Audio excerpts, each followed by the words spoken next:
Okay, folks, think we are open here. So we're just going to give it a minute or two for people to start to join. People starting to trickle in here. Just give it a minute.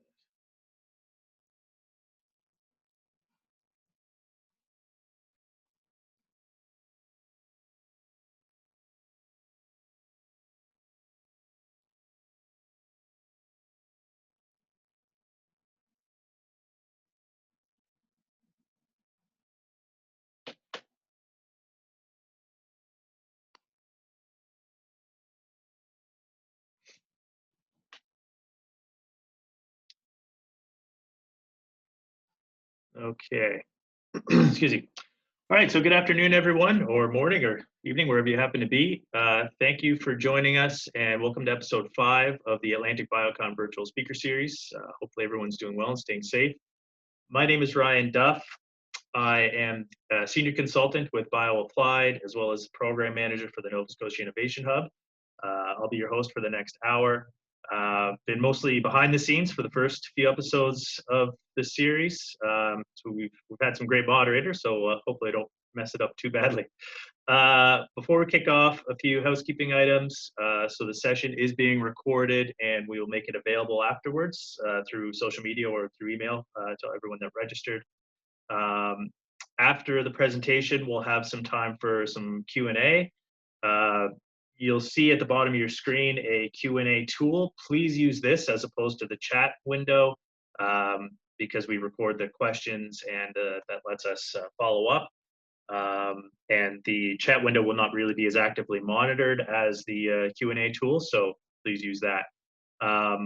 Also like to take a second to thank our partners in helping bring this together for the Atlantic BioCon Virtual Speaker Series, which is CCNB-Innov, BioNB, and Ignite Atlantic. So today, this is the 5th session, and so we've got Andrea Cardenas and Jenna Richards from anessa Biogas Software to speak. Andrea is the international sales representative for anessa and has been with the company for about a year. She's passionate about sustainability, specifically in the context of farms, which obviously meshes well with biogas. She holds a Bachelor's of Business Administration with an honors in finance from the University of New Brunswick. Jenna is the Quality Assurance Engineer and Customer Support Lead with anessa and has also been with the company for about a year. She's passionate about renewable energy, specifically reducing the amount of waste and converting to clean fuels. She holds a Bachelor's of Science in Mechanical Engineering, also from the University of New Brunswick. I think today's topic is very interesting. From the feedback we've been getting from this series, there's a lot of interest in biogas, and I think across the board, it's recognized as an area that within Atlantic Canada, we could do a better job of taking advantage of. So with that, I'll turn it over to Andrea and Jenna to dive in.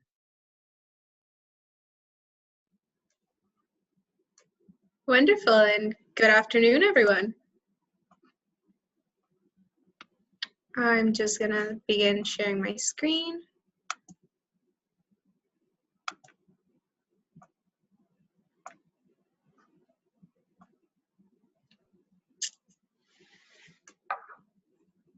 And I'll hand over the floor to my colleague, Jenna Richards.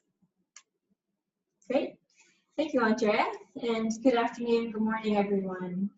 We want to, first of all, thank Ryan from Nova Scotia Innovation Hub, BioNB, and all of the other partnerships for having us here today. And of course, we want to thank all of the viewers who have tuned in and expressed interest in joining us to explore the biogas industry with anessa. And we also wanted to thank our colleagues here at anessa. Without further ado, let's get right into exploring the biogas industry with anessa. So to start off, all of these industries that you're looking at right now, we have the municipal solid waste, we have agriculture, we have dairy manure, and we have wastewater treatment plants. So of these things, they all have a couple things in common. First, they're needed for the world to survive and to be able to sustain itself. And then second, they are all producing biomethane. So methane traps about 84 times as much heat as carbon dioxide over a 20-year time frame. And leading scientists estimate that methane is responsible for 25% of already observed changes to the Earth's climate. And according to the International Energy Agency, taking global action to reduce these emissions would have the same climate benefit by 2100 as eliminating all of China's coal plants. And while carbon dioxide is typically painted as the bad boy of the greenhouse gases, methane is roughly estimated to be 30 times more potent as a heat-trapping gas. In Canada, about 68% of the biogas energy production potential by source comes from the agriculture industry. The second highest being landfill gas with about 12%, followed by wastewater, residential waste, and then finally the commercial waste. These industries produce a high amount of pollutants, but there is a way for us to utilize these pollutants, produce energy and fertilizer, and that would also greatly reduce the greenhouse gas emissions. And that way is called biogas. All of the waste can go through a process to convert the waste to gas that is known as biogas, and then it can be treated to be used in different energies like heat and electricity. An anaerobic digestion process, like the one that you see in the picture, is an oxygen-free environment which allows for microorganisms to break down that organic material and to convert it into the bioenergy. Not only can anaerobic digestion plants generate electricity to power our homes or even renewable natural gas to power our vehicles, but what's left over from the waste can also be used as nutrient-rich fertilizers on farms and to produce other products. As an overview, the way that the anaerobic digestion process works is you have your waste. In this case, we start off at number 1 with the organic waste. That's fed into our biogas, our anaerobic digester, which then produces that biogas. From there, that biogas can be fed into an upgrader system or a combined heat and power system, which then can be integrated into the grid and converted to create the different byproducts like your electricity, your heat, and your fuels. Now that we've had a wonderful introduction to what biogas is as a whole, we would like to introduce who we are. So anessa as a company was born from a first-hand experience. Our co-founders found while doing their own biogas calculations that not only were they extremely passionate about green energy, but they realized that there was a gap in the industry. That gap was that there was no comprehensive software that integrated both technical, financial, and greenhouse gas emission calculations. We believe that by supplying for this gap and creating a software that integrates all 4 models, we will attract investment and encourage more communities around the world to transition to green energy from organic waste and ultimately make the world a greener place. When we look at who are our clients, our main target markets are North America and Europe. Europe, due to being the oldest biogas market in the world, with Germany being its main component, having 30 years of experience in the industry. We have a diverse client base within the biogas pipeline, anything from people with the ideas of a project to people with standing projects trying to optimize them. And we work with projects both in a public and private lens. We believe that due to that, and due to having headquarters here in Atlantic Canada, we would like to give you a little insight of not only what the industry looks like, but how we can make it grow together. When it comes to Canada as a whole, this is just a little snapshot as to what is going on in the industry currently.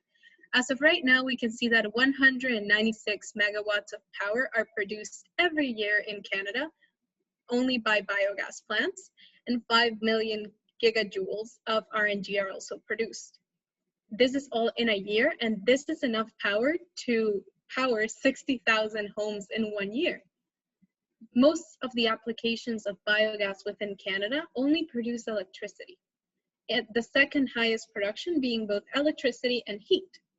The biggest drivers in the industry being Canada's commitments in the Paris Agreement, the Canada Climate Plan, carbon pricing, clean fuel standards, and renewable gas technology roadmaps. Also, organic to landfill bans that are currently being put out by provinces all across the country. When it comes to barriers, one of the main ones that we can think about is climate. Due to Canada having such a variant climate with really hot temperatures in the summer to really, really cold sub-zero temperatures in the winter, anaerobic digestion is as our colleagues say, bacteria doesn't love changes. And anaerobic digestion, bacteria likes to have a pretty consistent temperature, which is why we see the value in the cogeneration of both heat and electricity. Another of the barriers to the Canadian biogas industry is the lack of provincial support that is consistent across all of the provinces, and the lack of awareness and understanding when it comes to the industry. We're in Atlantic Canada, so what is happening here? In terms of Atlantic Canada, we can see in the map that is currently in the slide that there is some activity going on, but there is so much potential within Atlantic Canada that we should really be pushing forward to have biogas be a more active part of our green energy portfolio. If we take a look at Atlantic Canada, we're going to be taking a look at the legislation that is currently in place and farms and other projects that have shown that not only biogas is a viable green energy source within Atlantic Canada, but it is a wonderful opportunity that we should really be exploring into a little more.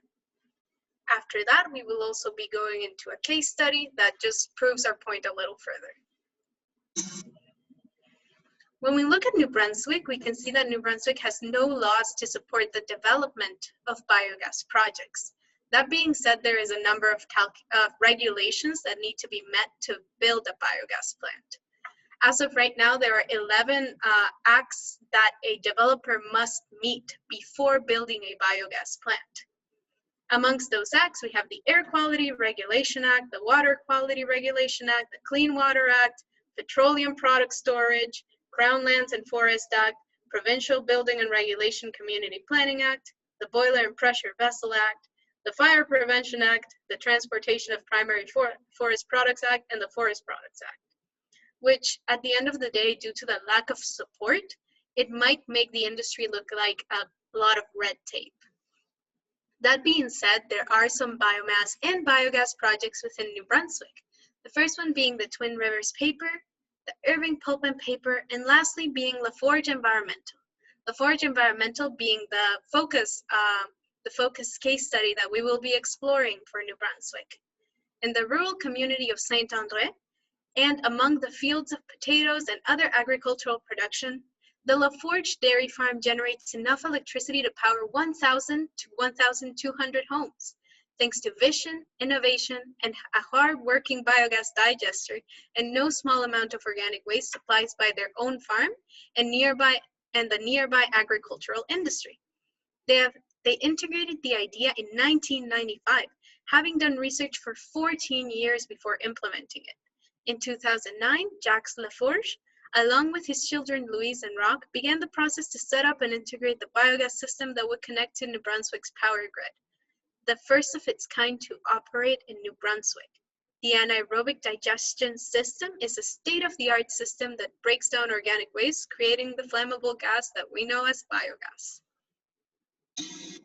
When it comes to Nova Scotia, we can see that there is a lot more provincial support, such as enhanced net metering, the efforts of the Efficiency Nova Scotia Corporation, and the Community Feeding Tariff Program that helped biogas projects up to 2016, but sadly is no longer accepting applications, and we don't really, there is no more support to biogas projects with this old sort of system.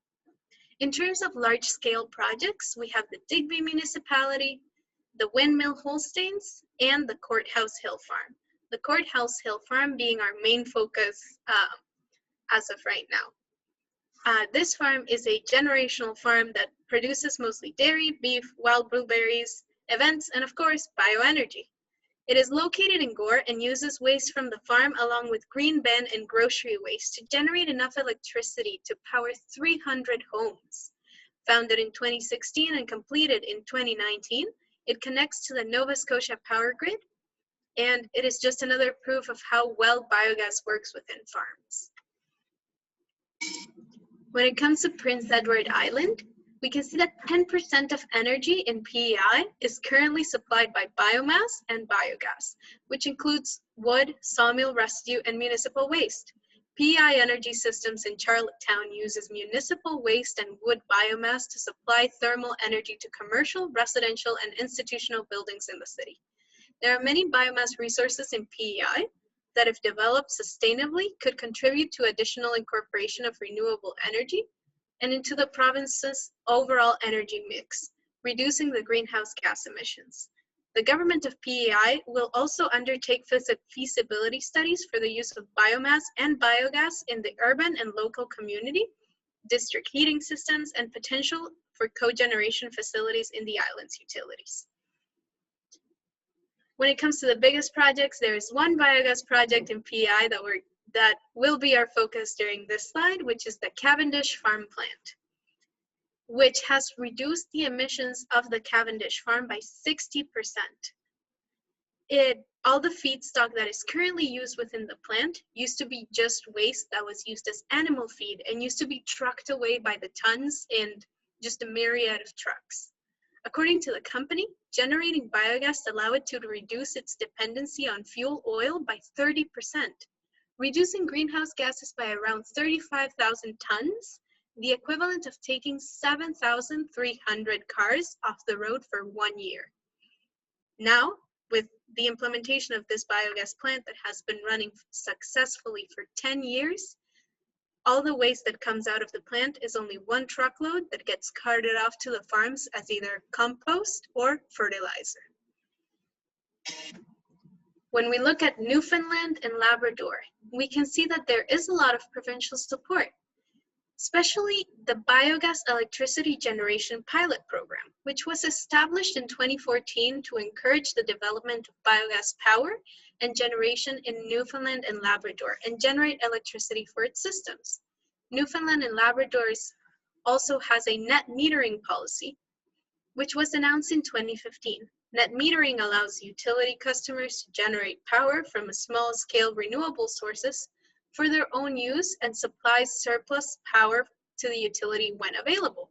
Once the framework is fully implemented, customers will be able to feed power into the distribution systems during a period when they generate excess and draw power from the grid when their generation does not fully meet their needs.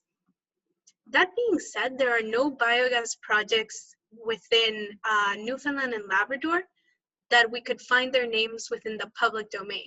So sadly, we were not able to focus on a specific plan for Newfoundland and Labrador, but we are really happy to see all the provincial support, and we really hope that there are some budding projects within the province. So now that we've done an overview of different provinces within Atlantic Canada, we wanted to do a case study. So if we're starting off from scratch, what would be the potential within Atlantic Canada?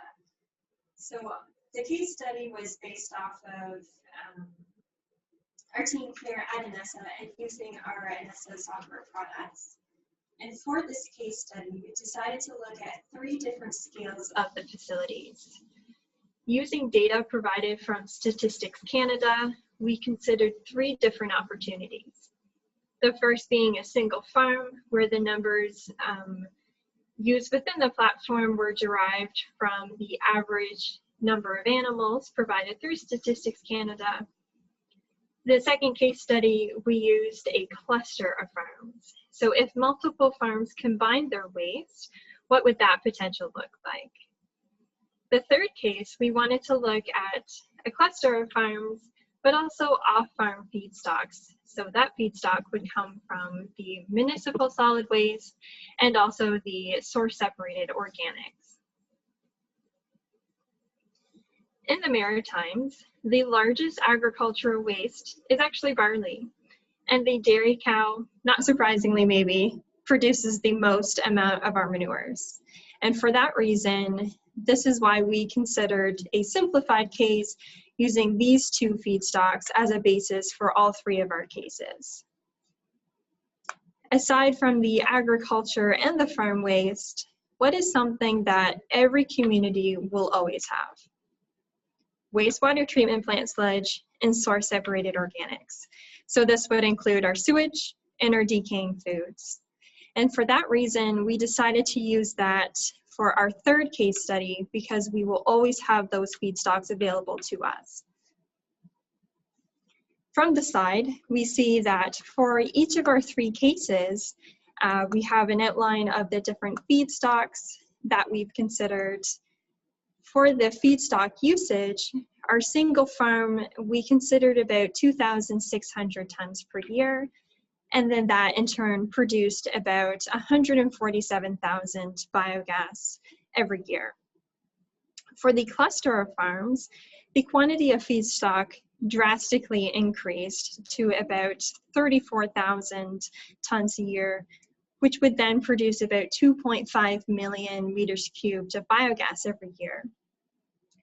On our off-farm feedstocks, so that would include our dairy manure, our barley, our wastewater treatment plant sludge, and our source-separated organics, our feedstock usage then would be about 24,000 tons per year, which would in turn produce about 1.7 million normal meters cubed of biogas every year. So that's a bit of an overview and an explanation of our case studies. So let's look at them individually to see what those values really mean.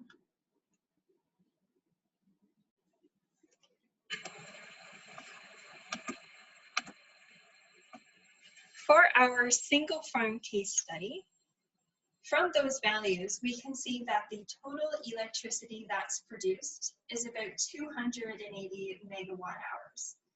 And what this means is the amount that's produced equals about the same amount of greenhouse gas emissions from driving 43 cars a year.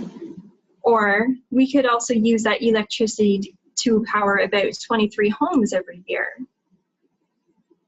We could also, instead of sending 70 tons of waste to our landfills, we can send it to be recycled.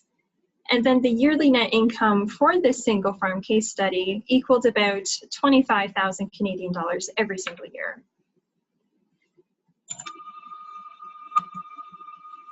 For our cluster of farms, for larger farms and multiple farms pooling together, the electricity that's produced is about 4,800 megawatt hours. This equals about 740 cars, the same greenhouse gas that would be produced for 1 year, or could power 400 homes. It also equals about 12,000 tons of waste recycled instead of it being landfilled. And then you can also receive a yearly net income of about $0.48 million Canadian every year. But when multiple farms go in together, they have more feedstock to build this larger AD facility. But the benefits go far beyond the actual plant operations.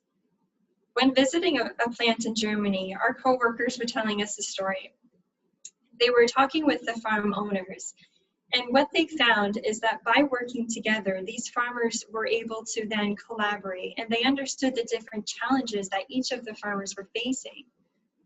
One year, when the crop harvest was becoming difficult, they decided to pool their money together to buy more efficient harvesting equipment, which greatly improved the efficiency of their farming methods. So now that these farms are collaborating, their farming practices are also improving. So this collaboration of the farms, while it could generate them a profit and get rid of that smell of those manures that's just sitting around, it goes beyond the actual operation of the facilities.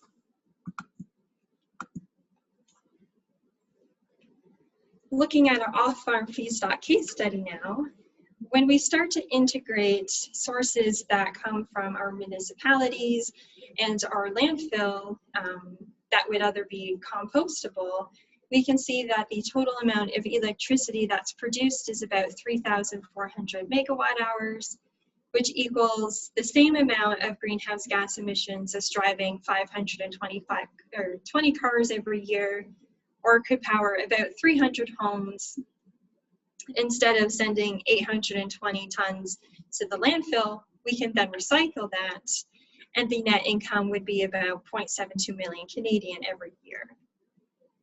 But this case is really special because off-farm feedstocks also generate a revenue stream. So right now, the current situation is the governments pay to handle the waste that's collected, but instead of the government paying to handle that waste, they could pay the farmers. So in turn, this means that the farmer would make a profit to use that waste, and this cost would be less for the government. These wastes are also always readily available, so it's not something that's going to run out. We always are using our toilets and stuff like that, so we're always producing this waste, and we always have leftovers, so we're not going to necessarily run out of this feedstock. So really, it's a win-win-win for everybody here.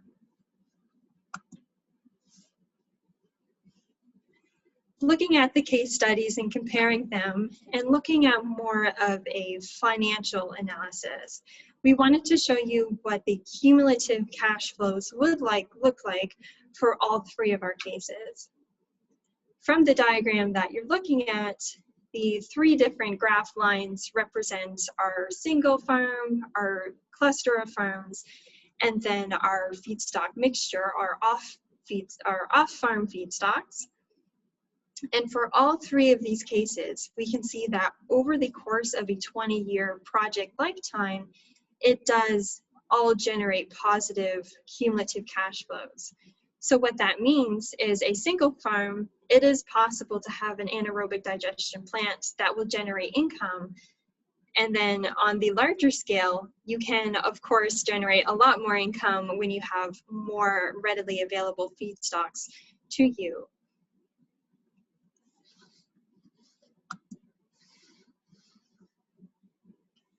So now that we've looked at all of the individual provinces within Atlantic Canada, and we've gone through a case study performed by anessa, we wanted to expand it back to Canada a little bit.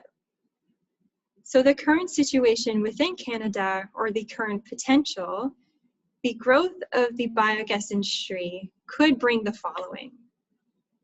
With the current potential within Canada, it could lead to about 1,800 new construction projects, which would then require $7 billion in capital investment. But on the other hand, that would bring about $21 billion to the Canadian economy. During the construction of these projects, that would bring about 17,000 new construction jobs for a period of 1 year. On the long-term scale, we could see close to 2,650 long-term operational jobs. So these jobs could include operations supervisors or plant operation managers.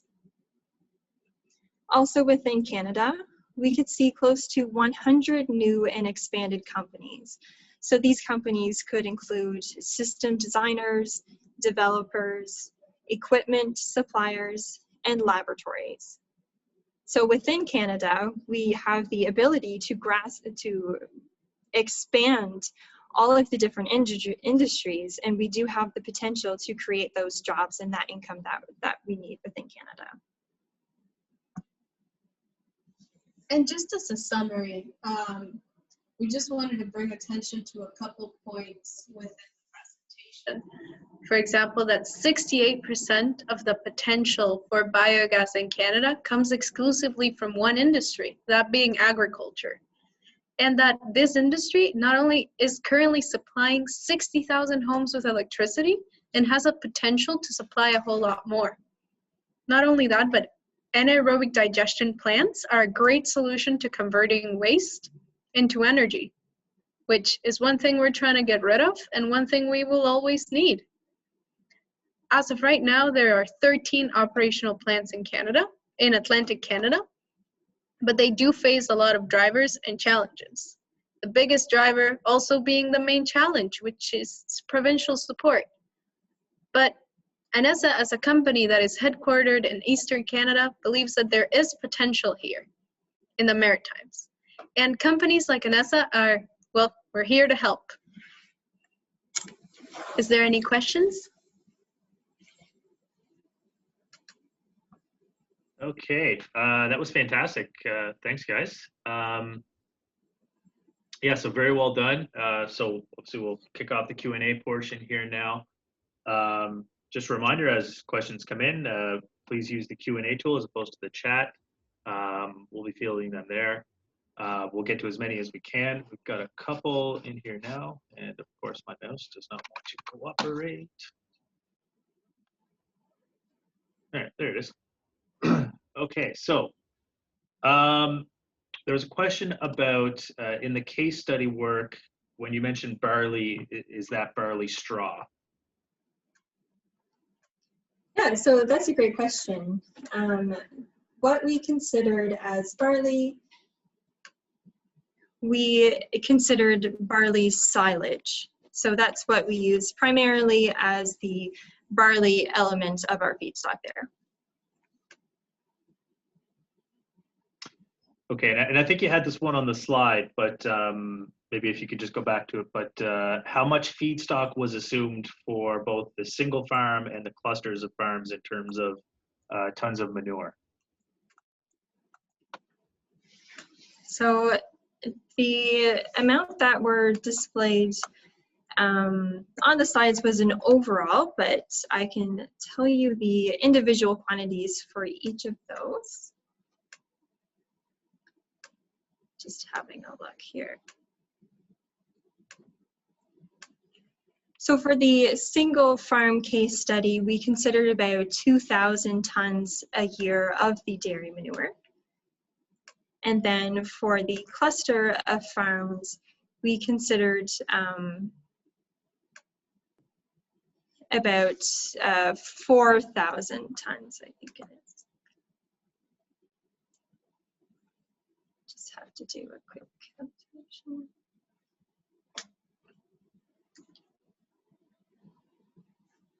And just as a heads up, all of the case studies that were conducted here were conducted within our platform.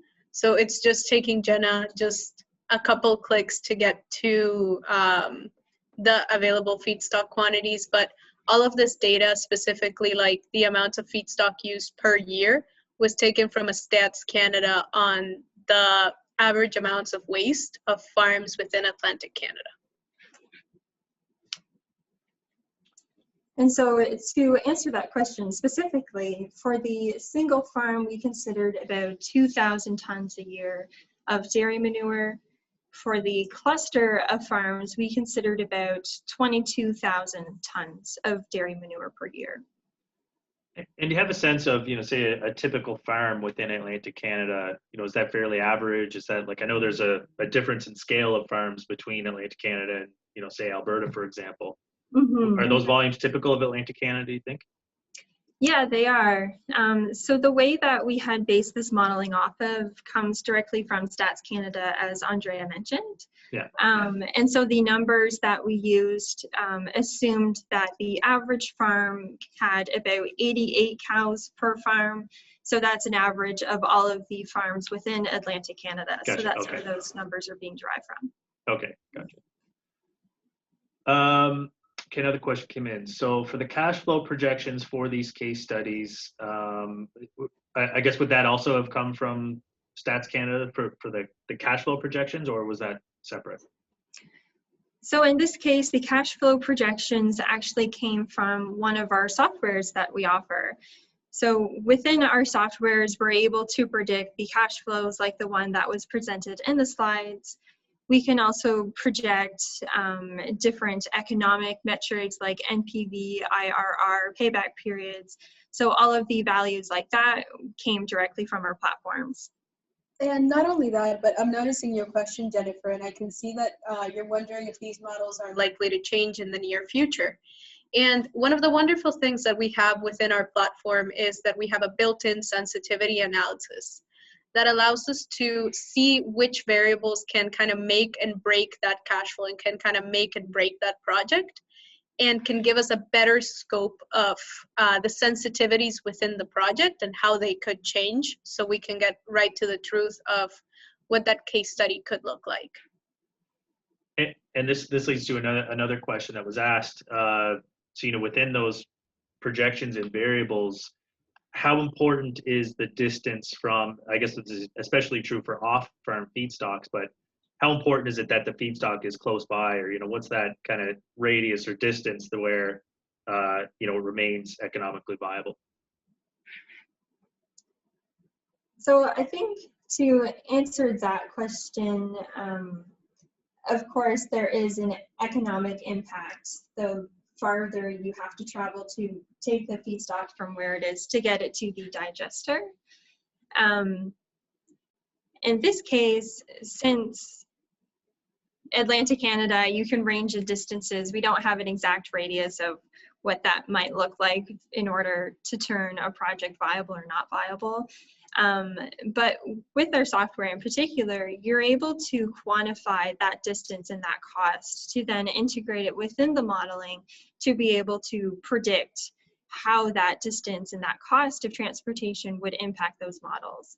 So in short, yes, it is going to have an economic impact.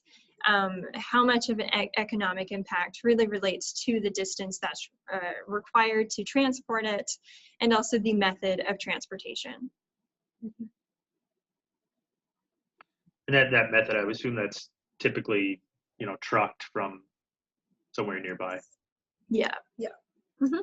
And within the modeling, specifically to our software, you can also account for like the greenhouse gas emissions that are created by those trucks that are trucking the feedstock from point A to point B, and you can also model in that cost as part of your expenses.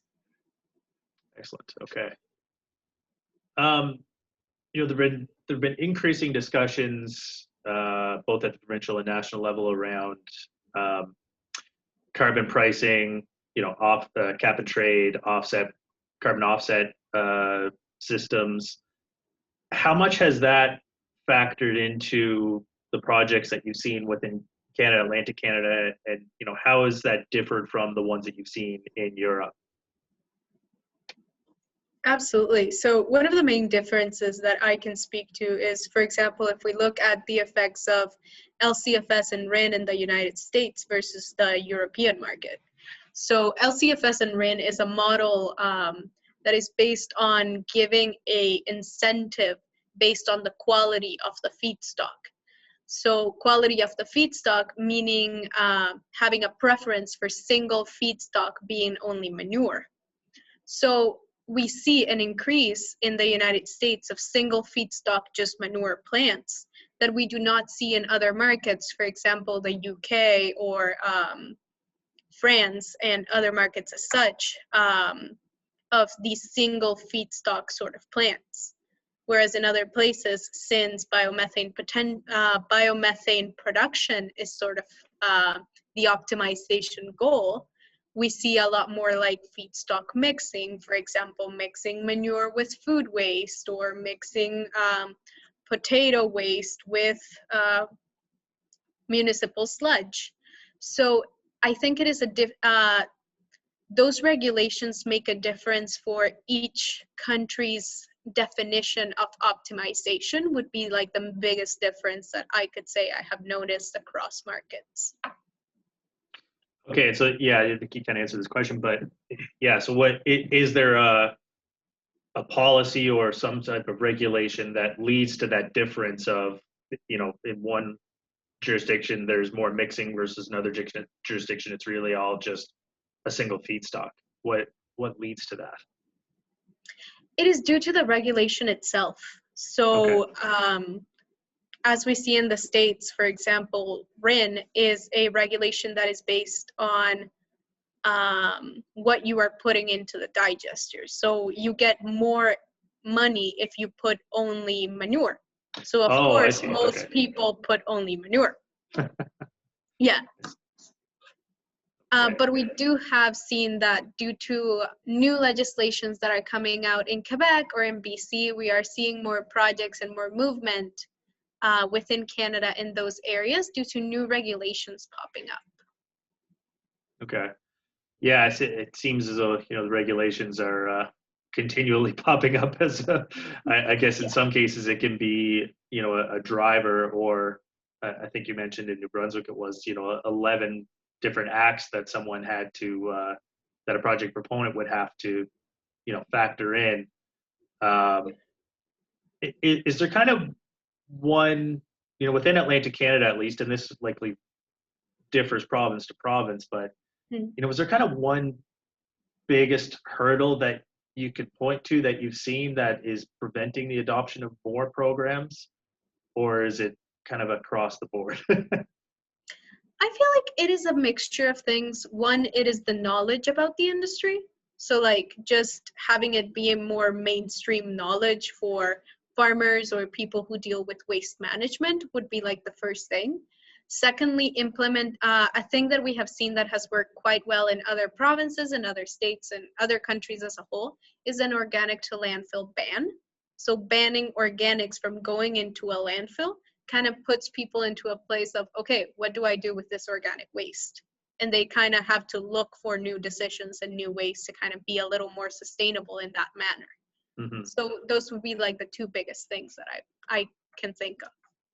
And in places where that's worked well, that's kind of the stick. Have those places also had a carrot, or like incentives for particular technologies or systems, or is it really just, okay, it's banned and it's up to you what happens next? From what I've seen, a lot of the places that have the organic bans do have like if you implement this, you get a tax break. But if you implement this other thing, you can get a different sort of tax break. So it still gives people that free will of choosing what they can do. I can't speak to all legislations that have done an organic to landfill sort of ban. But we have seen that just the organic to landfill ban, even without the other incentives or the carrot, as you say, is quite an effective metric. Right. To kind of at least make people look. Okay. I will add to that So go ahead, Jen. I will add to that point that one of the main drivers is actually government funding or government incentives. So a lot of the people that we talk to, they always talk about having certain monetary incentives, so they get paid a certain amount or they get a deduction of a certain amount for each kilowatt hour that they're generating from their project. So that is a main driver for them. So of course that they want to produce as much of that electricity, for example, so that they get more of that incentive from the government. Mm-hmm. Okay. Sorry. Question popped up in the chat. So Andrea, I think you mentioned LCFS. So there's an LCFS in BC. Can you comment on the impact that has had on the growth of the biogas sector in that province? We just see a lot more movement in general. I can speak a little more to the effects of LCFS, specifically in the California market, since it has been implemented for a longer time in the southern border. So we can see that at least in the United States, the California market is the only one that has an LCFS system in place, and it is currently the hub of biogas within the US.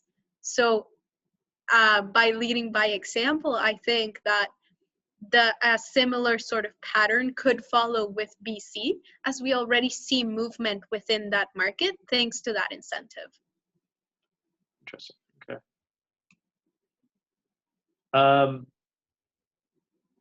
Another question came in here. So, there's I'm more familiar with this in Nova Scotia, but there's been over the last number of years a significant growth in the adoption of natural gas, particularly in and around Halifax, and so that there are many industrial users of natural gas for that reason. Are you able to comment on, if you've heard from end users of gas, if they're interested in substituting a biogas or renewable natural gas?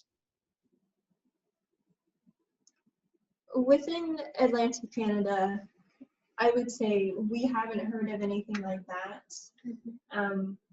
I will add to that within Atlantic Canada, we see that there are still coal plants and hydrogen, it's not hydrogen, petroleum plants to create our energy. So obviously those technologies are really bad for the environment. So switching out the coal plants with digesters, like AD processing plants, would be pretty crucial to help with the CO2 emission reductions. But as far as the natural gas, we haven't come across anything like that yet. And as we move into, from an ESG sort of standpoint, as we move into like just companies being interested in sustainability more, as we could see with the case study we did specifically for PEI, Cavendish is the only biogas plant there, right?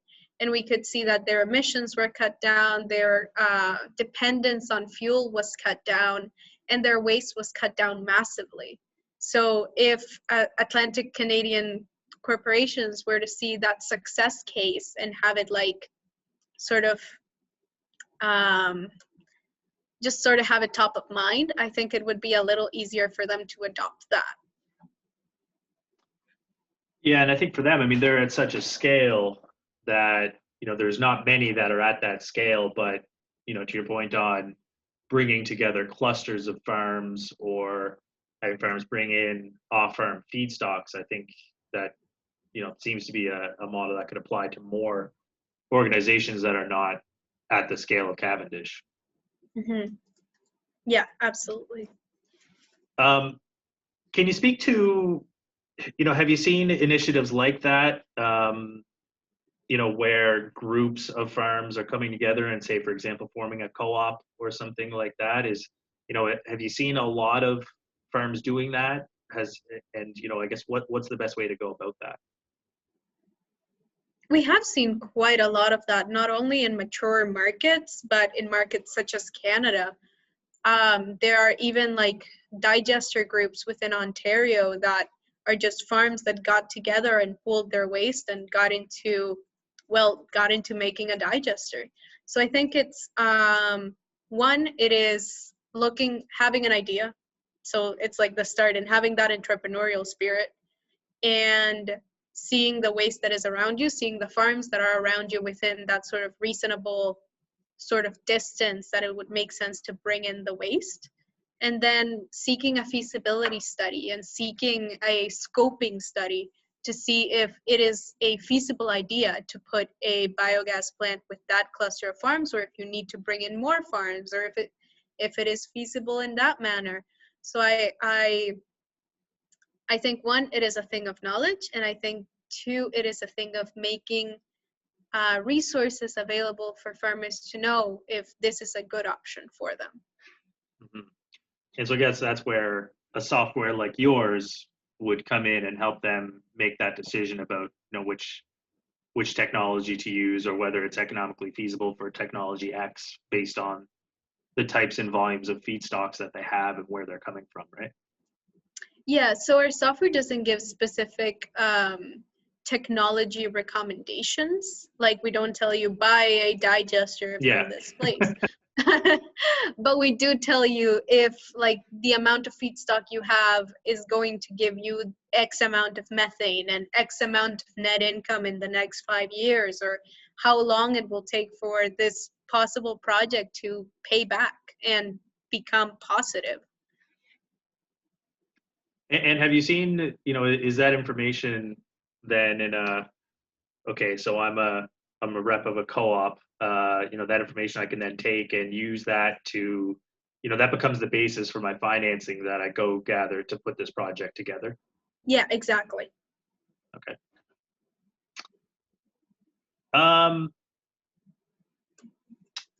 Okay, a question came in here.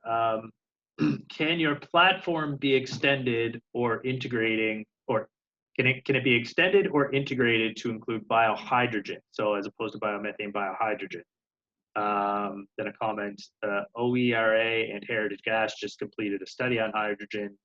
Can you comment on how your platform fits into this? So at this current time, we do not consider the use of biohydrogen. We simply consider the conversion to biogas, which then can be broken down into different byproducts like the RNG, Electricity and heat. But with that being said, we are continuously making improvements to the different modeling within the platform to meet the new technology trends and what all of our clients are looking for. So I guess in short, no, right now our software does not currently do that. But if that is something that you're looking to investigate, we would be more than happy to sit down and work with you to figure out how we can do that and how we can help you achieve what you're looking for.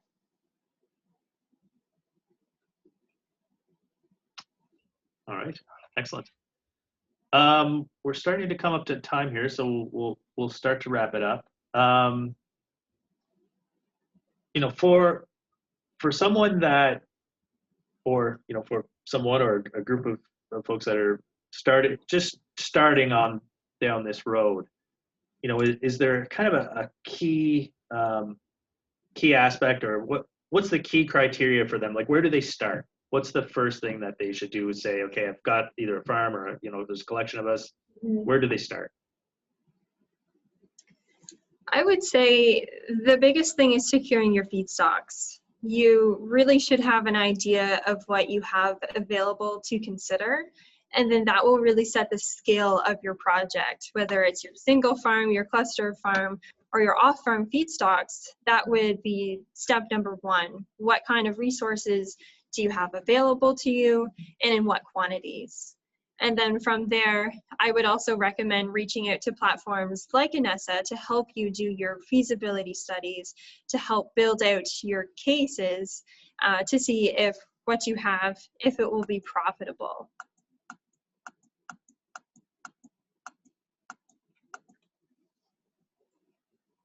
Oh, okay, I thought you were going somewhere specific. So I guess maybe we'll just to kind of wrap up.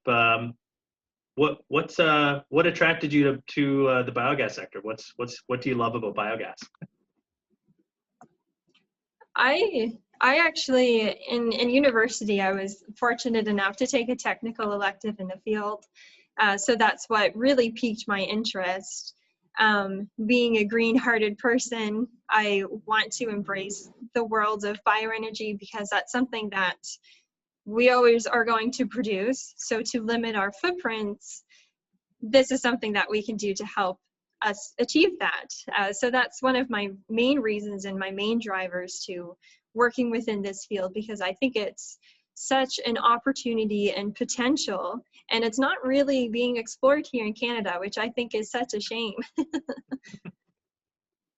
Absolutely, and on my end, I love biogas due to the fact that one is circular economy, and as someone who is extremely passionate about sustainability and green energy, that really fills my heart.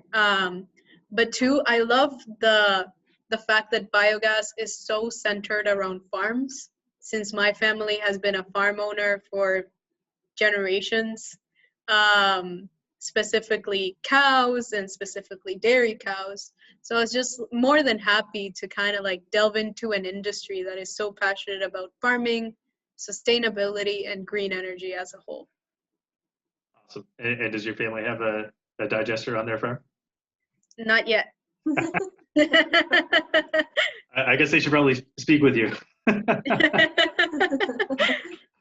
All right. Well, I think that's a pretty good spot to wrap it up. Again, thank you, Andrea and Jenna. Fantastic job. Thank you to all of you for attending here. We hope you got some value out of this. I know I did. You know, there's a lot of great things in there, and it certainly applies to the work we're doing at the Nova Scotia Innovation Hub.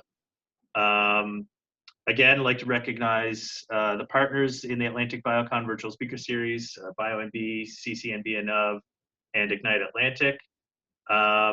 So coming up, we don't have a date yet, but towards the end of November, our next session will be with Megan Seagrave from 1812 Hemp.